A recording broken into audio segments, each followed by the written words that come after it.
ഓരോ വർഷവും യഹൂദന്മാർ ആഘോഷിക്കുന്ന 3 പ്രധാന പെരുന്നാളുകളിൽ ആദ്യത്തേതായിരുന്നു പെസഹ പെരുന്നാൾ. പുരാതന ഇസ്രായേലിനെ ഈജിപ്തിലെ അടിമത്തത്തിൽ നിന്ന് മോചിപ്പിച്ചതിന്റെ സ്മരണയ്ക്കായാണ് യഹൂദന്മാർ പെസഹ ആഘോഷിച്ചിരുന്നത്.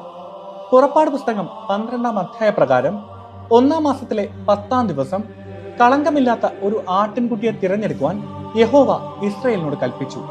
അങ്ങനെ തിരഞ്ഞെടുത്ത ആട്ടിൻകുട്ടിയെ അടുത്ത 4 ദിവസത്തേക്ക് കുടുംബത്തോടൊപ്പം താമസിക്കുവാൻ അവർ വീടുകളിലേക്ക് കൊണ്ടുവന്നു.